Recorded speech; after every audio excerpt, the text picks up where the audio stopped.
Kita masih investigasi itu sebenarnya uang apa. Kalau saya tanya anak buah saya, mereka bilang nggak tahu. Tapi saya yakin mereka tahu. Itu kan naruh uang di deposito untuk dapat bunga kan.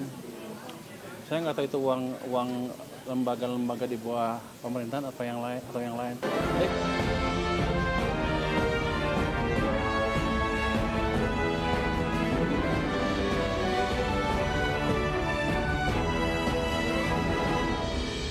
Pemirsa, Menteri Keuangan Purbaya Yudi Sadewa mempertanyakan besarnya jumlah dana pemerintah di perbankan yang ditempatkan pada instrumen deposito berjangka hingga mencapai 285,6 triliun rupiah per Agustus 2025. Ya, menurut Purbaya, simpanan berjangka yang menumpuk tersebut tersebar di bank komersial.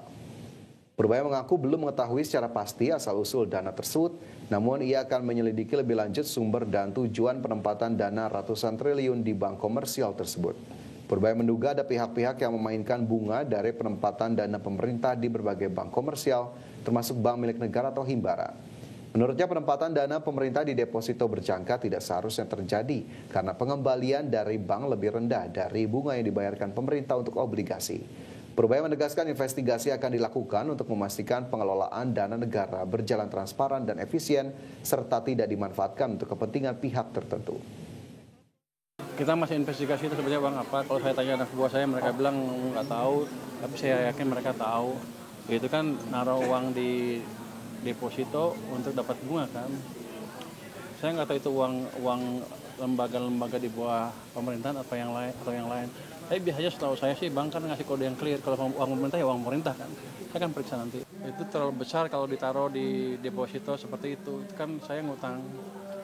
Karena pasti return dari banknya kan lebih rendah dibandingkan dengan bunga, ya lebih rendah dibanding bunga yang saya bayar untuk obligasi kan, pasti di bawah itu. Jadi saya rugi kalau taruh situ. Saya cek betul. Kembali bersama kami di Prime Market Highlights. Pemirsa, pemerintah melalui Kementerian Ketenagakerjaan resmi membuka pelaksanaan program magang nasional 2025 tahap 1 dengan total kuota 20.000 peserta. Ya, nantinya usai gelombang pertama selesai, pemerintah akan memulai gelombang kedua dengan target 80.000 peserta.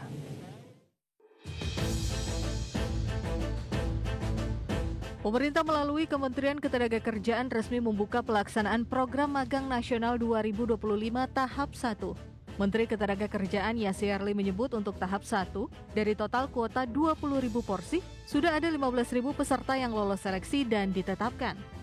Nantinya usai gelombang pertama selesai, pemerintah akan memulai gelombang kedua dengan target 80.000 peserta. Dengan begitu total peserta magang pada tahun 2025 akan mencapai 100.000 peserta. Menaker memastikan kementeriannya telah melakukan seleksi perusahaan yang layak untuk menjadi mitra dunia usaha atau industri pemerintah terkait program magang tersebut. Kita ingin ada pemerataan. Jadi kita ingin kuota itu nanti 100.000 itu terdistribusi proporsional sesuai dengan jumlah lulusan fresh graduate di provinsi tersebut. Batch kedua, bukan yang batch 1 gelombang 2 ya, batch kedua kita akan berangkat dari sudah merata belum, ya. Jadi kita akan isi prioritas dulu provinsi-provinsi sesuai dengan proporsionalnya, termasuk jenis termasuk bidang lulusannya. Tapi alhamdulillah kuotanya sudah tercapai sebenarnya, walaupun di situ sudah ada seleksi. Kita menseleksi perusahaan dan perusahaan menseleksi peserta. Pemerintah memastikan program magang nasional merupakan kesempatan yang baik bagi para lulusan baru perguruan tinggi untuk mendapatkan pengalaman kerja, pengalaman terkait tentang budaya dan praktik-praktik kerja profesional, sekaligus untuk peningkatan kompetensi. Dari Jakarta, Tim Liputan IDX Channel. Pemirsa, Menteri Koordinator Bidang Perekonomian Erlangga Hartarto menyatakan program magang nasional bagi lulusan baru merupakan langkah nyata untuk mengurangi pengangguran. Program magang nasional juga menyiapkan generasi muda menghadapi perubahan dunia kerja. Menurut Erlangga, animo masyarakat terhadap program ini sangatlah tinggi. Hingga saat ini tercatat 1.668 perusahaan telah mendaftar dan menyiapkan posisi kerja dalam program tersebut. Dengan total 26.181 lowongan yang tersedia dan 156.159 pelamar yang telah mendaftar. Erlangga menyebut anggaran yang disiapkan pemerintah untuk program tersebut mencapai 1,1 triliun rupiah. Dana tersebut akan digunakan untuk mendukung biaya uang saku seluruh peserta. Erlangga memastikan program magang nasional akan berlanjut di 2026. Dan ini menjadi bagian dari paket ekonomi 8+5 dan program ini adalah yang pertama. Dan ini adalah menyelesaikan atau menjawab terhadap gap antara dunia pendidikan dengan lapangan kerja. Ini diluncurkan tadi batch pertama, target batch pertama 80.000, hari ini baru sekitar 15 ribuan, 15.000. Dan nanti akan dilanjutkan lagi 5.000 dan bulan depan 80.000. Saya mengapresiasi kepada pimpinan perusahaan mitra, kepada Ya, selanjutnya pemirsa, pemerintah memastikan program bantuan langsung tunai sementara atau BLTS senilai total 30 triliun rupiah akan disalurkan kepada 35,04 juta keluarga penerima manfaat atau KPM. Penyaluran BLT sementara kesejahteraan rakyat ini akan diberikan untuk periode Oktober, November, dan Desember 2025 dengan nominal Rp300.000 per bulan per keluarga. Dengan demikian, penerima manfaat akan langsung menerima Rp900.000 sekaligus pada pencairan pertama. Menteri Sosial Saifullah Yusuf menegaskan bantuan BLTS ini merupakan bentuk komitmen pemerintah dalam menjaga daya beli masyarakat di tengah tekanan ekonomi. BLTS ini akan menjangkau 140 juta orang berdasarkan perhitungan pemerintah dengan asumsi satu keluarga terdiri atas 4 anggota. Bantuan tunai kali ini merupakan hasil efisiensi anggaran yang dilakukan oleh pemerintahan Presiden Prabowo Subianto sejak awal tahun 2025 untuk memperkuat program perlindungan sosial terutama bagi masyarakat miskin dan rentan. Pemerintah sendiri menargetkan 35,04 juta KPM yang akan menerima BLTS dengan anggaran yang disiapkan sebesar 30 triliun rupiah. Sebagaimana diketahui bahwa Bapak Presiden ingin penerima bansos ini naik kelas.